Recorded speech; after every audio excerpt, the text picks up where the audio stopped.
Ang ang ikapito nga pulong ikapitong sang wika ng aton ating Ginoo Panginoon nagasiling, nagsasabi, "Amay sa imong mga "Ama, kamot sa imong mga kinatugyan kamay, ko ang akong hinahabilin espiritu." ko ang aking espiritu. I-reflect ko ini sa akon I-reflect nga ko ito kinabuhi. sa aking buhay. Sa akon kinabuhi madamo Sa nga aking mga buhay, trials maraming mga trials ang nangyari nga natabo noong 1995. sadtong 1995 nagrabi ako sa Sumabi ako akon sa nga aking sakit. sakit. Nagwa sa pagkakas.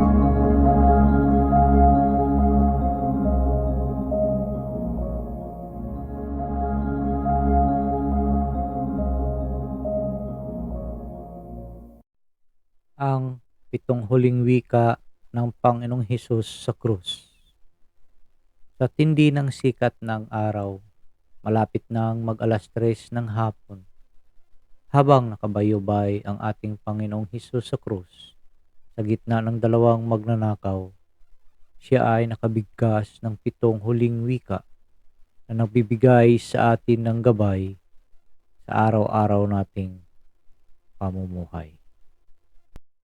Ang unang wika ng Panginoon, "Ama, patawarin mo sila sapagkat hindi nila nalalaman ang kanilang ginagawa." Narinig natin ang ating Panginoon na tumatawag sa kanyang Ama at nasabi ang katagang patawad habang siya ay nagdurusa sa krus. Ang krus ay simbolo ng kaligtasan at simbolo rin ng dakilang pagmamahal ng Diyos sa sanlibutan. Mga kapatid, ang ating Panginoong Hesus ay humihingi sa Ama na patawarin ang mga tao na nagpapako sa kanya sa cross kahit sa sobrang sakit na dinaranas niya. Kaya mga kapatid, kailan ba tayo nagpatawad sa mga nagkasala sa atin? Baka hanggang ngayon ang galit at puot sa kung kanino man ay nandyan pa rin. Pakawalan mo na yan mga kapatid. Alalahanin natin, if we pray the Our Father, forgive us our sins as we forgive those who sins against us. Humihingi tayo ng kapatawaran sa ating mga kasalanan, bakit hindi na tayo, hindi natin magawang magpatawad? Kung ang Panginoon nga ay makapagpatawad, bakit tayo hindi, no? Ano kaya ang rason doon? But of course, hindi madali ang magpatawad, subalit ang Panginoon ay humihingi sa atin na gawin natin ito, no?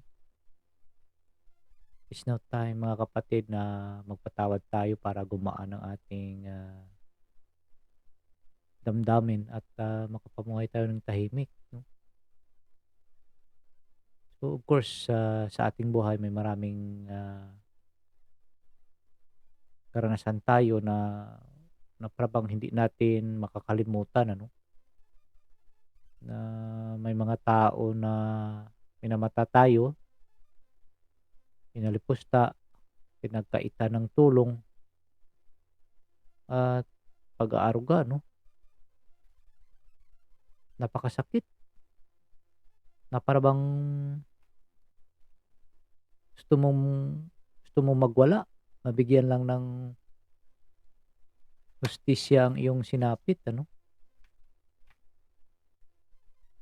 So, subalit ano man na kasakit ang nararamdaman natin, ang ating Panginoon ay nag-aanyaya sa atin, no, na gawin din natin ang magpatawad, as He is asking the Father na patawarin ang mga tao na nagpapako sa Kanya sa krus. But sa ating buhay, Of course 'no, maraming beses na naka-experience tayo ng ganyan. But, the thing is, hanggang saan ba natin kikimkimin yung ganyang galit ano. Ah, Hindi natin maipagkaila that, we are the victims sometimes 'no, sa hindi mga magagandang, gawain 'no, ng iba. Minsan, gumawa ka pa ng mabuti 'no, natulungan mo pa, but then, minsan kabaliktaran ang, inabot natin 'no, tayo pa ang napapahamak. Mahirap, but then, 'yun ang kailangan. In this, time of Lent 'no, at, sa pagninilay natin ng, 7 huling wika ng ating Panginoon, sa lahat ng mga wika, ito po ang, wika na gusto-gusto niyang, ah, gagawin natin 'no. Ang pagpapatawad at kalimutan yung mga bagay na hindi maganda na nagawa sa atin ng, iba. So, tayo rin ay, nakagawa ng kasalanan. So, lumapit tayo 'no, sa, confessional box, humingi tayo ng kapatawaran. So, naka-receive tayo ng, Sacrament of Reconciliation 'no. But then, kung may mga nagawa tayong mortal sin o mga bagay na talagang dapat nating bayaran, tinatawag na reparation ano, sa ating nagawang kasalanan. Sasabi natin that, napatawad tayo sa ating mga kasalanan, but then, the damage that has been done ay kailangan nating pagbayaran 'no, kailangan nating i-repair 'yun. So, mga kapatid, ang buhay dito sa mundo ay punong-puno ng, pagkakasala at lalo-lalo na yung pagkainggit 'no, na sometimes, pushing you 'no, na magalit at hindi makapagpatawad. At then, buksan natin ang ating puso para po tayo ay daluyan ng pagmamahal ng ating Panginoon at, makapagpatawad tayo sa mga nagkasala sa atin. So, maraming salamat at, God bless us all. Ang ikalawang wika ng Panginoon. Katotohanang sinasabi ko sa iyo, ngayon din ay makakasama kita sa paraiso. Ang ikalawang winika ng ating Panginoong Hesus ay nagpapahayag ng kaligtasan. Sa kabila ng kaniyang sinapit, tiniyak pa rin niya ang ating kaligtasan. Magsisilang tayo at humingi ng kapatawaran sa ating mga nagawang kasalanan. So, mga kapatid, ito po yung, ikalawang wika ng ating, Panginoon habang po siya ay nasa krus 'no. So, lahat tayo ay, makasalanan. Alam natin na kung tayo ay, magsisisi sa ating mga kasalanan, ang Diyos ay handang-handa na magpatawad sa atin ano, at, tatanggap sa atin sa kanyang kaharian kung tayo ay pumanaw na sa mundong ito 'no. He promised paradise to a repentant thief, no? Kahit na nagbata ng sakit at paghihirap sa krus, ang ating Panginoon ay nag-promise, no, sa atin ng awa, no, at buhay na walang hanggan. Ah, Kagaya ng isang kriminal, no, na nakapako sa krus sa tabi niya, no. Ang ating Panginoong Hesukristo ay nag-alay ng kaniyang buhay at nag-alay ng parehong promesa sa atin, ano. So, what He promised to our repentant thief, no, ay gano'n din, no, ang promise na binigay niya sa atin, no. Ang kaniyang ah, pagpapalaya sa atin, no, sa kung ano man kung nagawa natin, ano. Ay, mga kapatid, magsisi na tayo, no, sa ating mga kasalanan para makamit natin ang paraiso, no, sa ating buhay. But then when we say about paradise, no, sa panahon ngayon yung paraiso na sinasabi ay yung hinahangad, no, ng karamihan ay hindi paraiso na sa kabilang buhay, kundi paraiso dito sa mundo, no. Yung bang feeling happy, no, ang buhay paraiso palagi dahil palaging masaya, lalo-lalo na 'pag nasabing marami ang pera, mabibili ang lahat, lahat magagawa dahil may maraming pera, maraming koneksyon. So yun ang paraiso na gusto-gusto, no, ng karamihan. Even though na sometimes it is putting us to a bad situation, ano. Akala lang natin that paraiso yun or maligaya tayo, no, sa mga bagay na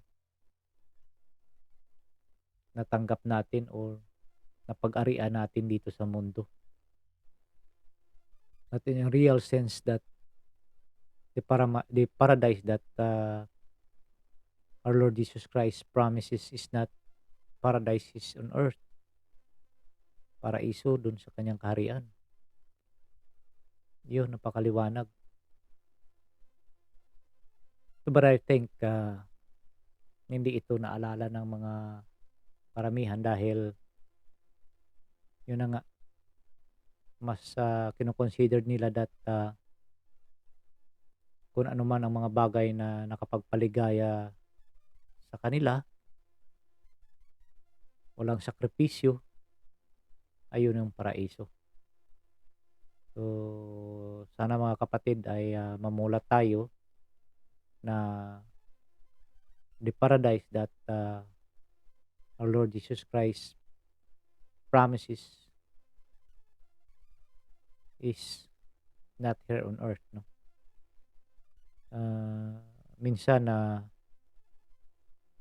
para lang makamit yung sinasabi na paraiso ay yung iba gumagawa na ng hindi magandang pamamaraan, ano, para makamit lang yung iniisip na makapagpaligaya o naabot na paraiso. So, sa mga experiences natin, meron tayong mga nalalaman at nakikilala that ang tingin sa buhay ay nasa paraiso, nakahiga sa malambot na kama, kumakain ng mga masasarap, no. But karamihan naman yung iba ay hindi gano'n ang sitwasyon 'no, kabaliktaran. Ba't alalahanin natin ano, mga kapatid, yung si Lazaro at yung mayaman? Ano ba nangyari dun sa mayaman at saka kay Lazaro nung namatay sila? Si Lazaro ay, nandoon sa kandungan ni Abraham ano, samantalang yung mayaman nandoon sa gitna ng apoy 'no, doon sa impyerno.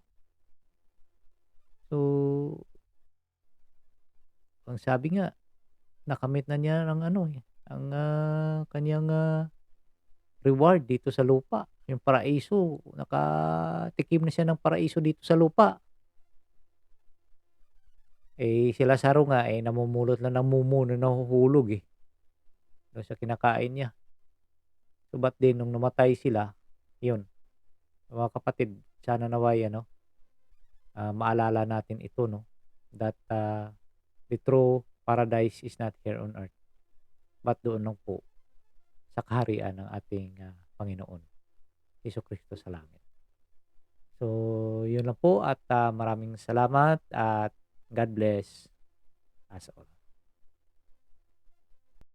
Ang ikatlong wika ng ating Panginoon. Babae, narito ang iyong anak. Anak, narito ang iyong ina. Ito'y salita ng tungkulin ng ina sa kanyang anak at ng anak sa kanyang ina. Mga kataga ng pag-aaruga ng bawat isa sa kanyang minamahal. Hinahabilin ng Panginoon ang kanyang ina sa kanyang alagad at sa atin upang igalang at mahalin ang kanyang ina. Being our spiritual mother, hinahabilin din ng Panginoon ang kanyang alagad at tayo upang pangalagaan ng kanyang ina ang ating kaligtasan. Habang nakabayubay sa krus ang ating Panginoong Hesukristo, inhabilin niya sa kanyang ina ang kanyang alagad at ganoon din ang kanyang ina sa kanyang alagad. So habang ang ating Panginoon ay nakatingin sa kanyang ina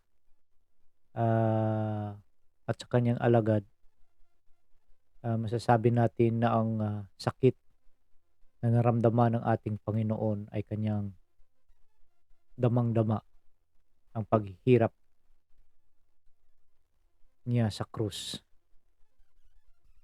So sa ating buhay, ako ay may isi-share ko yung karanasan ko noong maliit pa ako na naalala ko nung maybe I was in 7 years old or maybe younger than that or older than that. Kung papaano kami inalagaan ng aming nanay, although na of course sometimes pinapalo tayo dahil yung bang sa kakulitan ano. Pinakalaki kami ng aming nanay na punong-puno ng sakripisyo dahil kami ay mahirap lang 'no. So, ang nagawa lang ng aming nanay ay, maglako 'no ng, kung ano-ano diyan na puwedeng maibenta, yung mga tanim, lalo-lalo na yung 'pag, season ng, duhat 'no. Ah, nag, lalako kami doon sa bayan ng, Lutod-Lutod. Sa ngayon yata ang tawag ay President Roxas na. So, madaling araw pa lang, gumigising na kami, bumabiyahe na 'no, papunta sa bayan na yun. At, minsan, gabi na akong makauwi 'no. So, biro mo yung paghihirap na gano'n. So, it is still fresh in my mind that one time, ginabi kami ng uwi dahil medyo madalang ang bumibili. So, medyo inabot kami ng hapon at, ang sinakyan naming baby bus 'no, na may, signboard na Balasan, ah, sabi didiretso daw, pero ang masaklap ay hindi ito dumiretso. Binaba kami sa kalsada 'no, yung ba't, nasa bayan ng Pilar 'no, kasama ng, iba naming ano 'no, kasamahang mga pasahero. So, hindi siya dumiretso. So, gabing-gabi na sa oras na yun, mabuti na lang at, may kasama kaming, naglalako din na kapitbahay namin 'no. So, although na sa bayan ng Pilar ay may mga kamag-anak din ng aking nanay but then, nagtiyaga kaming mag-antay ano, ng masasakyan na pauwi. So, sa mabuting palad, nakasakay kami sa isang, tracking 'no, na kinakargahan ng, tubo. Pero hanggang Balasan lang. So, mula sa Balasan, lumakad kami pauwi sa aming lugar. Halos, 7, kilometro ang distansya nun ano. So, habang kami ay naglalakad, ang ilaw namin noon ay mitsa 'no, wala pa kasing, elektrisidad sa lugar namin nung panahon na yun 'no. So, habang, binabagtas namin ang daan, sa kabutihang palad pa rin, nadaanan kami ng isang maliit na customized pickup ba, yung ginagamit na parang, panghakot ng kung anong bagay. So, pinasakay kami 'no. Of course, ang nag-aalala na yung aking tatay dahil gabi na wala pa kami. So, dito nakikita ko kung paano naghirap ang aming ina or ang aming nanay. Lahat, gumagawa siya ng paraan. Mabigyan lang kami ng aming pangangailangan 'no, lalong-lalo na sa pangangailangan namin sa school 'no. Maraming pagkakataon na nga nangungutang ang aming nanay para may makain kami, may gagamitin kami sa aming, pag-aaral 'no. Nag-aalaga ng, baboy, manok, at kung ano-ano pa 'no, nagtatanim, mga gulay, kahit ano basta ginagawa lang ng nanay ko para lang kami ay, makakain or may gagamitin 'no, sa aming pag-aaral. So, naalala ko na yung baboy na yun, yung babaeng baboy pinapaano yun 'no, pinapabuntis tapos 'pag nanganganak na ibebenta yung biik, dun kami magkakapera. Yung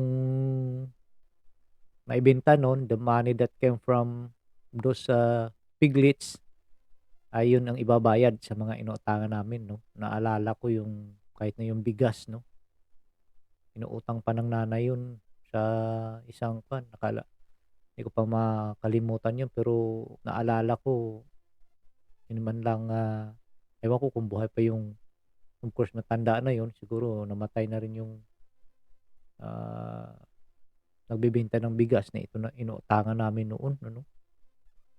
So, yung mga ano naman yung may konti rin kaming, niyog 'no, so yung bunga nun ay ikukupra 'no, para maibenta rin 'no.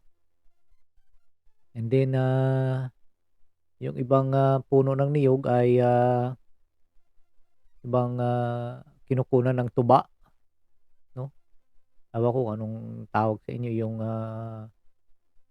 sinasabi na coconut wine, 'no?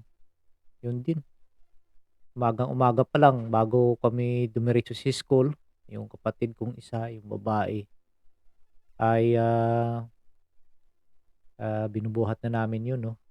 Ibang nilalagay sa kawayan tapos pasanin yung kawayan, buhat kabilaan kayo, so sa gitna yung container ng, tuba, dadalhin dun sa may kalsada, ikakarga sa jeep papunta sa Balasan, 'no? So, halos lahat nagawa ng aming nanay, 'no? So, kadalasan, ah, wala kaming, pambili ng mantika at isda kung hindi makapangisda ang aking tatay. So, ang ginagawa ng aking nanay, ginigisyanin yung kamatis sa langis ng niyog, 'no? At mais pa nun yung kanin namin. So, hindi ko talaga makalimutan yung mga gano'ng, buhay namin noon. Dito nakikita ko kung papaano at yung bang labis na pagmamahal ng aming nanay sa amin, ano. Kinalakihan ko rin ang, at ng aking mga kapatid kung papaano kami pinalaki ng aming nanay na may, pagkakilala sa Diyos, 'no. Dinadala niya kami, sa simbahan para makapagsimba. Biro mo, maglalakad pa kami ng almost 5 kilometers, 'no, para lang makapagsimba, 'no, doon sa Kasanayan, Pilar Capiz. Halos 3 or 4 na oras na paglalakad. Wala pang gaanong magandang daan, 'no. Mga trail lang 'yun, trail, tapos bababa kami sa may gilid ng dagat. Ta's sa tabi ng dagat kami maglalakad, dadaan, 'no, para lang na makapagsimba sa lugar na 'yun. So, sa tuwing Biyernes Santo din, dinadala niya riyan kami sa aming bayan para makapag, simba, 'no, or yung bang tradisyonal na ginagawa hanggang ngayon. Minsan, Huwebes pa lang, pumupunta na kami do'n, simba, and then, matutulog lang kami do'n sa mga kilala o kamag-anak, 'no. Of course, papunta sa bayan lalakarin na naman 'yun at, ah, papauwi lalakarin din, 'no. And then naalala ko 'pag kami ay namalingki, 'no, ng nanay ko, yung papunta nilalakad lang namin 'yun para maka-save ba ng pamasahe. So, yung pamasahe na papunta sa bayan o sa Balasan halimbawa ay, of course pandagdag pa dun sa budget, 'no, ng mga bibilhin. Saka na lang kami sasakay pauwi, 'pag pauwi na. So, dito nakikita ko ang labis na paghihirap ng aming nanay, 'no, magampanan lang ang, kaniyang, responsibilidad sa amin, na kaniyang mga anak. Kagaya ng sinasabi ng ating Panginoon sa kaniyang, ah, nanay, sa kaniyang ina, "Women, behold your son," ano. So, sa lahat na paghihirap na ito, ng aking nanay, siya po ay nabiyayaan na makapunta sa ibang bansa, pabalik-balik, 'no, dito kung saan na ako ngayon, hanggang sa tumanda na siya at, ayaw na niyang bumalik dahil malamig. At, walang, lupa na bubungkalin, 'no. So, hindi siya hiyang, 'no, tsaka sobrang lamig, 'no. Sa ngayon, nanahimik na ang aking, nanay, napiling ng ating Panginoon.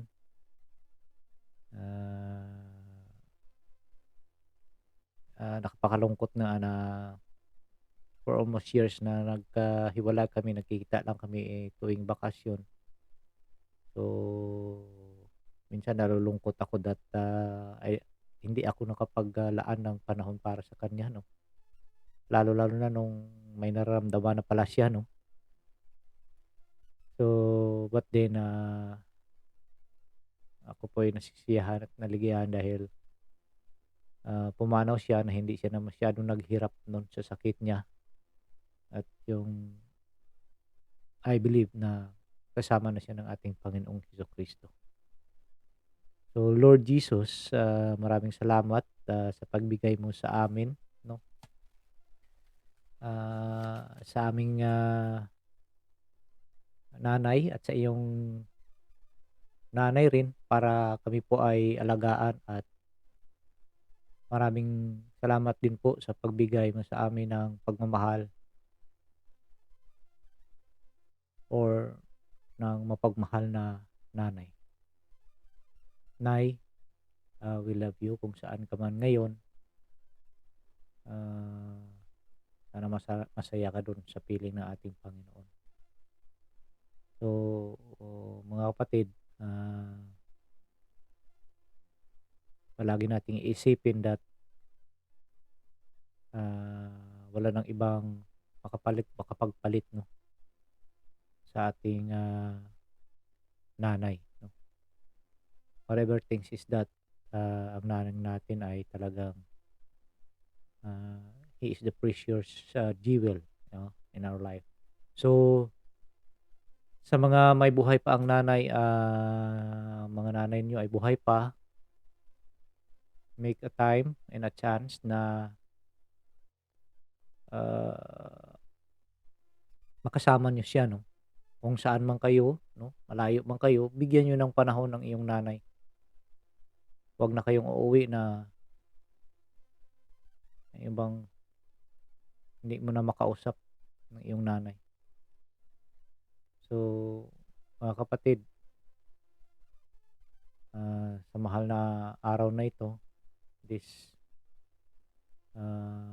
third word of our Lord Jesus Christ ay ating pong pagnilayan na tayo po ay hinabilin sa kanyang ina, no? Our spiritual mother, para po tayo ay maalagaan at siya rin po ay alagaan natin. Sa anong pamamaraan, we have to pray kasama niya, no?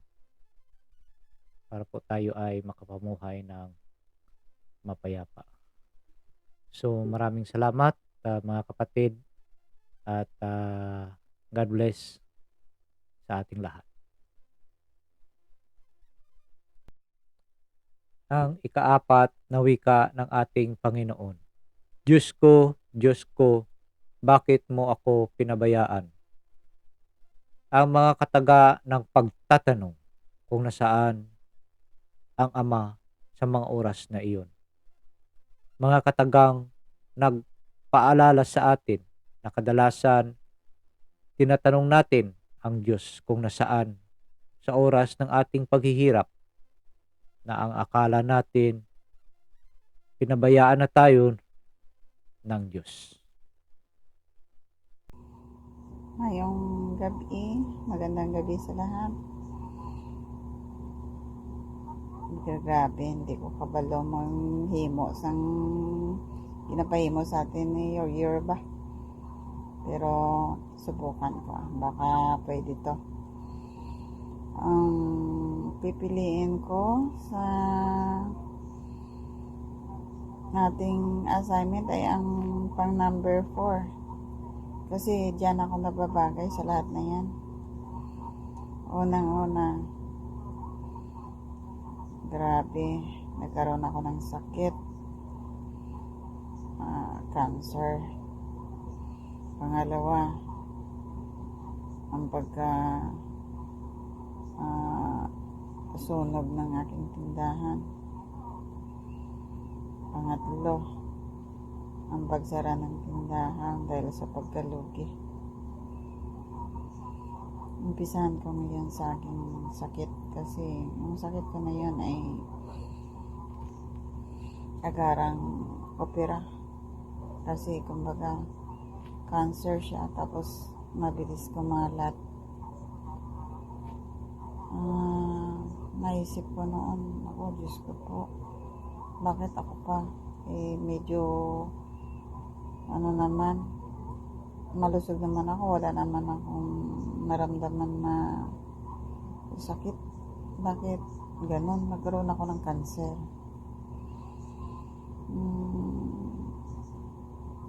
Naisip ko tuloy na ako, Diyos ko, bakit ganon? Mamatay na ako pag hindi ako na-opera. Kasi mabilis daw ang pagkalat. So, kaagad ako nag-decision na mapa-opera na para baka sakaling mababa ang buhay ko. Sawa naman ng Diyos. Ito, hanggang ngayon, buhay pa naman ako. Pangalawa naman, yung pagkasunog. Diyos ko po, sabi ko, grabe. Ang dami-dami naman ng problema ko. Pagka galing sa sakit, sunog na naman. Ano na lang to? Paano na lang? Walang, kumbaga, simot na ako. Wala na akong mga damit. Lahat. Ubus. Yung mga pinag-ipunan kong gamit, nawala. Isang idlap lang. Nako, tipok lahat. Tupok. Ang pangatlo, ang pagka-declare namin ng bankruptcy sa tindahan kasi wala na negative na. Kumbaga, hirap ng bayaran yung mga paninda. Negative na talaga. Kaya usap ko yung aming accountant. Anong gagawin namin? Kaya yung solusyon na lang ang sabi mag-declare na lang kami ng bankruptcy. Ayun. Kinausap ko yung ate ko, ang kuya ko. Ganun nga. Declare namin na ganun para mawala na yung mga sobrang hirap, tension at saka mga sa pang-araw-araw na kilos mo parang hindi ka na makakilos dahil sa problema kung saan ka huhugot ng pambayad mo sa mga pinag-uutangan mo. Ayun. Sa dagdagan pa ng sakit ni kuya kasi ang sakit niya ay dami, komplikasyon, diabetic kasi siya. Tapos nandyan yung opera sa mata niya kasi may mga pumutok na ugat, pabalik-balik sa ospital, mayroon pang sa puso, mayroon pang sa kidney.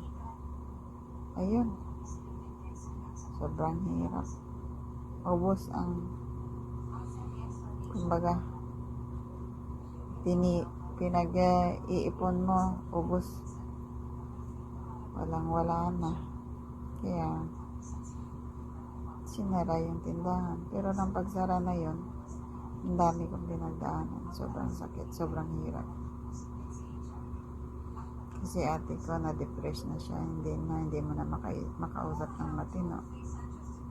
Yung kuya ko naman pabalik-balik sa ospital, so ako na lang, kahit na kumbaga medyo bago pa yung operasyon ko, ako lahat ang kumikilos, ako ang lumalakad, lahat pakiusap sa mga pinag-autangan mo na hindi mo nabayaran kaagad, ganon. Kasi nga yung pera ay wala, hindi pa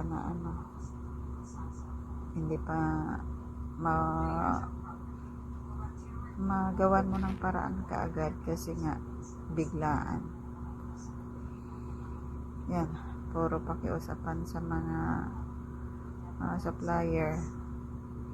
Sawa naman ng Diyos, nakaraos din. Lahat sila na bayaran din. Pati yung mga ibang pinagkakautangan mo ay pagkaakala nila hindi mo na sila mababayaran, kinaso pa. So, ako lahat ang naglalakad, ako ang nakikiusap para lang na kung kailan ko sila mababayaran. Ayun, sawa naman ng Diyos na bayaran din sila. Pero feeling ko parang pinababayaan na ako ng Panginoon kasi wala hirap talaga, sakit, sunog, at ang pagka-bankrupt ng tindahan, sobra. Ano kaya ang mangyayari? Hirap i-explain, pero ang lahat naman ay once na pinag-uusapan at marunong ka tumupad sa mga pinangako mo, ay may kumbaga may kaginhawaan naman at may solusyon. Basta't may isang salita ka lang.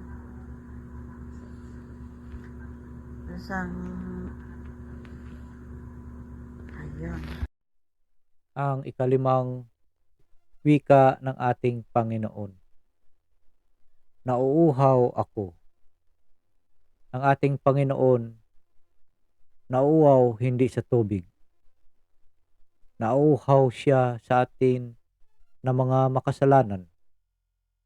Nauuhaw siya sa ating pagbalik loob sa Kanya at pagkikilala natin sa Kanya bilang anak ng Diyos.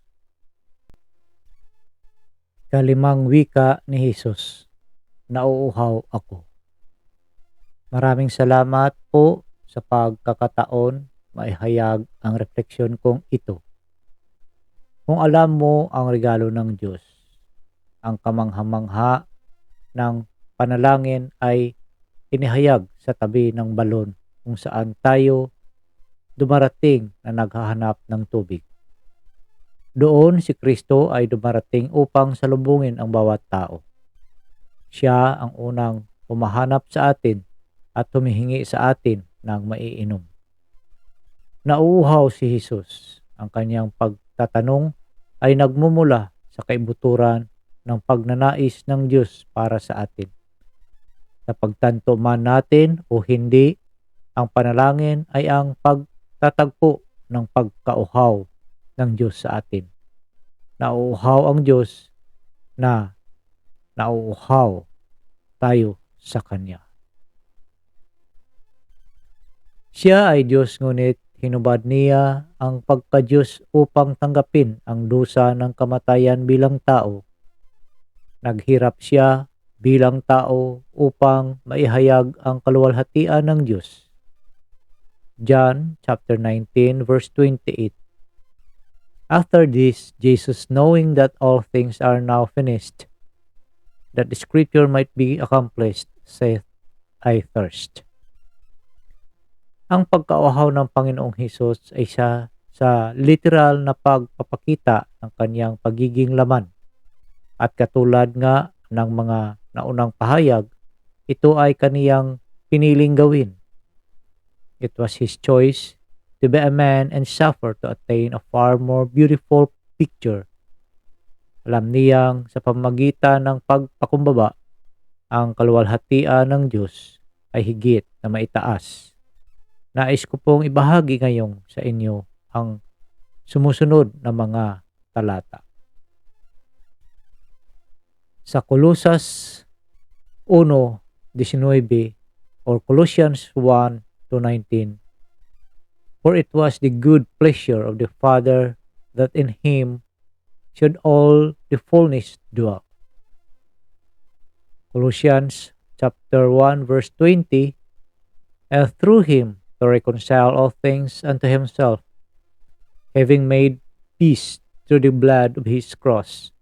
Through him, I say, whether things upon the earth or things in the heavens. Nais ko pong ibahagi ang dalawang puntos sa mga talatang ito. Una, pinili niya ang maghirap upang iabot ang kaluwalhatian ng Diyos sa kaniyang mga anak. The glory of God, which was once fearsome, have become friendly. Sa lumang tipan, ang tabernakulo, ang kinalalagyan ng kaluwalhatian ng Diyos, the Shekinah glory. Kung alalahanin po natin, tanging ang high priest lamang ang nakakapasok sa loob nito, minsan sa loob ng 1 taon. Subalit, nang si Jesus ay namatay sa krus, ang kurtinang humaharang dito ay nahati sa gitna. The vertical parting of the curtain signified the free access of all his sheep. Sa madaling salita, ang kamatayan ni Jesus ang naging susi upang mabuksan ang Holy of Holies. It was Jesus who took pains in making the glory of God available to us. Pinili niya ang maghirap upang iabot ang kaluwalhatian ng Diyos sa kanyang mga anak. Ang ikalawa naman po ay pinili niya ang maghirap upang ibalik ang kaluwalhatian ng Diyos sa kanyang mga nilikha. Genesis chapter 1 verse 31. And God saw everything that he had made, and behold, it was very good. And there was evening, and there was morning, the 6th day. Ang kaluwalhatian ng Diyos ay atin ring kinikilala sa pamamagitan ng kaniyang mga nilikha. Kung papansinin po natin ang palaging konklusyon ng Diyos sa bawat nilikha, palagi niyang sinasabing, it was good. Sa katapusan po ng unang chapter ng Genesis, napakaganda po ng kaniyang naging konklusyon. Uulitin ko po, Genesis chapter 1 verse 31. And God saw everything that he had made, and behold, it was very good. And there was evening, and there was morning, the 6th day. It was very good. God created all things, heaven and earth, as good. God excelled in making his craft. Ang naging problema po ay nang mangyari ang ginawang pagsuway ni Eva at Adan. Ang pagiging makasalanan ay pumasok na sa sirkulasyon ng mentalidad ng tao. Naging makasarili, sakim at mapagmataas ang tao. Ang minsang napakagandang likha ng Diyos ay ginamit ng tao upang ihayag ang kaluwalhatian hindi na ng Diyos kundi ng sarili niya. Sa madaling salita po, ang minsang napakagandang likha ng Diyos na ang tanging rason ng pagkakagawa ay upang ipakita ang kaluwalhatian ng Diyos ay nasira. Men distorted the nature of God's creation, which was to radiate and reflect the glory of God. Colossians chapter 1 verse 20. And through him to reconcile all things unto himself, having made peace through the blood of his cross. Through him, I say, whether things upon the earth or things in the heaven. Nais ko pong bigyang diin ang ikalawang bahagi ng talata, through him, I say, whether things upon the earth or things in the heavens. The death of Jesus did not just mean to redeem men, but to restore the nature of all creations, which is to reflect and radiate the glory of God. Ang kamatayan po ng Panginoong Hesus ay isang bagong simula ng kaayusan. Since man is the reason why the creations failed to naturalize its task, Christ focused on changing men. Ang minsang malabatong puso ay pinalitan niya ng pusong laman. ang makasariling kalikasan ay pinili niya ng makadiyos na kalikasan. Sa pamamagitan ng mga pagbabagong ito, unti-unting naibalik ang naturalidad ng nilikha, ang ipakita ang kaluwalhatian ng Diyos. Pinili niya ang maghirap upang ibalik ang kaluwalhatian ng Diyos sa kanyang mga nilikha. Mga magulang ko't mga kapatid, ang kaluwalhatian ng Diyos ay nasa sa atin. Tayo ay nabibiyaan ng maging bahagi ng kaniyang kaharian. Huwag po tayong mag-alinlangan na ipakita ito sa mundo, ang pagkauhaw ni Jesus sa krus na nagpakita ng kaniyang pagiging tao ay refleksyon din ng pagkauhaw ng mundo sa kaluwalhatian ng Diyos.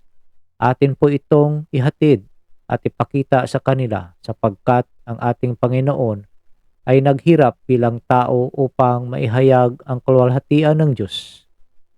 Muli po, maraming salamat at mapagpalang oras po. Pro Dio et Ecclesia. Andrew Villame from Bohol. Ang ika-6 na wika ng ating Panginoon, natapos na. In English, it is finished. Mga kataga ng tagumpay ng pagligtas sa atin ng Panginoon sa ating mga kasalanan para sa buhay na walang hanggan. It is finished. Alam natin ang paghihirap na dinanas ng Panginoong Hesus para sa ikaliligtas ng sangkatauhan. Sa aking karanasan, mas nakarelate ako sa last words na it is finished or tapos na. Kasi simula 1981, ako ay nakasumpong ng paliwanag na ang pagkamatay ni Lord Jesus ang nagligtas sa atin mula sa siguradong kapahamakan sa impyerno. Personal kong tinanggap ang aral na yan at nanampalataya ako na siya nga ang makapagliligtas ng aking kaluluwa para marating ko ang kaharian niya sa langit. At nang sinambit niya na tapos na, naniniwala ako na ang ministry niya na iligtas ang tao ay tapos na at kompleto na. Wala na tayong dapat gagawin pa upang matamo ang kaligtasan, bagkus ay pananampalatayanan at pagkatiwalaan natin na siya lang ang qualified na sin offering para sa ikakatubos ng tao mula sa kasalanan. Dahil sa pananampalatayang yaon, ay confident ako na kinilala ako ng Diyos bilang anak. John chapter 1 verse 12. At looking backward, ay mas lalo kong na-appreciate ang kanyang kadakilaan sa buhay ko. Sa kanya ang papuri at nawa ang aking mga tinataguyod sa ngayon ay pawang kapurihan at pasasalamat una sa kanya. To God be the glory. Ang 7 wika ng Panginoon. Ama, sa iyong mga kamay ay ipinagkakatiwala ko ang aking espiritu. Ang huling salita ng Panginoong Hesus bago siya palagutan ng hininga, mga katagang nagbibigay sa atin ng lakas upang harapin anuman ang pagsubok na dumarating sa ating buhay. Ipaubaya lamang natin ang lahat ng ito sa Diyos. Pananalig na hindi tayo pababayaan ng Diyos sa lahat ng pighati at pagdurusa, na ang lahat ay may gantimpala sa bandang huli. Magandang umaga sa lahat. Sa aking pag-share, magbigay ng aking refleksyon ngayon sa lahat ng aking kaklase na nakikinig, lalong-lalo na sa kayoryor. Sana magustuhan niya ang aking refleksyon sa pamamagitan ng 7 wika ang ikapito ang nga pampitong pulong wika ng sang ating atong Panginoon Ginoo ay nagasiling, nagsasabi, Amay sa imong Ama, mga kamot sa iyong kinatugyan mga ko ang kamay, Ay ipinagkakatiwala ko ang aking espiritu. i-reflect ko ini sa akon nga na-reflect ko ito kinabuhi. sa aking buhay, Sa akon kinabuhi, sa aking madamo buhay, nga mga maraming mga trials nga na nagtabo nangyari sadtong noong 1995 1995, nagrabe ako ako sa aking sa akon nga sakit. sakit, Nagwa sulod ako labas-pasok sa ako sa ospital. ospital, Pero subalit wala ako nagdula sa hindi ako pag-angkon nawala sa ng Ginoo. pag-asa Ang sa akong patuloy na ginasambit panalangin pirami sa sa ating aton Panginoon. Ginoo ang ikapito nga Ang pulong. aking binabanggit Tungod ini sa nga ating ikapito nga Panginoon pulong ay ang pampitong daw wika, nagatudok sa sapagkat akon itong pampitong tagipusoon. wika ay tumatarak sa aking puso. Sa akon nga Sa aking kinabuhi buhay tanan-tanan ng lahat ay ginhimo ginawa ko, ko, ginpangayo ko sa hiningi ko sa Ginoo nga Panginoon tagaan na niya ako sa bigyan niya ako second ng chance second sa chance akon sa nga aking kinabuhi buhay, kay tungod nga sapagkat daw parang madula na ang akon nga mawala na ako paglaom. ng So sa pag-asa tuga sa mga time oras na iyon, kay tungod nga sapagkat daw wala sa walang iba na naga-comfort sa imo nga nagko-comfort amo sa iyo ni na amo ganito, to. ganiri. So So, ang akon lang aking ginasaligan ang Ginoo. sinasandalan ang So Panginoon. masami So, ko nga palagi ginasambit kong ang binabanggit amay ang sa imong Ama, kamo sa imong sa mga iyong mga kamot kamay, kinatugyan ko ang pinapaubaya akon ko ang kabuhi. aking Ikaw buhay. na ang bahala Ikaw sa na po ang akon bahala kung sa kuhaon akin mo man kung ako. kukunin mo ako, Batunon ko pero tatanggapin kung ko. tagaan mo pa ako Subalit sa kung second bibigyan mo chance, ako ng second chance, madamo gid nga maraming salamat maraming Ginoo. salamat Panginoon. Ginatugyan ko gid ini amay sa imo. Pinapaubaya ko sa iyo, Sa hugot sa akon Ama, nga kasing-kasing kay tungod nga ikaw gid lang ang nahigpit akon sa nga aking puso, ginasaligan sapagkat ikaw lamang ang aking nga makabulig sa akon. pinagkakatiwalaan na makatulong sa akin. Wala na sang iba niya kung hindi Wala ikaw nang iba maggiya sa akon nga kundi mga ikaw ang manunubulong o kung ilabi na sa gagabay sa doktor aking nga mga maayo manggagamot ako wala man o gyapon lalo-lalo sila na sa sa mahimo. doktor na gagaling So sa ako. imong mga kamot Wala silang ginatugyan magagawa. ko gid ang akon nga So sa iyong kaugalingon. mga kamay, inhabilin ko ang Sa aking amo ni nga sa pulong wikang ito, after sa 1 year nga after 1 year na nag-ayo ako, ginatagan gumaling ako sa ako, second chance ng binigyan Ginoo ako nga ng second mag-ayo. chance ng Salamat Panginoon gid na Ginoo gumaling kay ako. ikaw gid Maraming ang salamat maayo. Panginoon, God is ang sapagkat ginahambal lamang gid ang nilang mabuti God na is sinasabi good ng gid karamihan na God sa is tanan good nga talaga oras. sa lahat ng oras. Napamatud-an ko ina sa akon nga Pinatutuo ko kabuhi ito sa aking buhay nga maayo gid ang Ginoo na kay mabuti ginhatag talaga gid ang ang gipangayo ko Panginoon sa na iya nga binigyan niya second sa chance. akin ng second chance.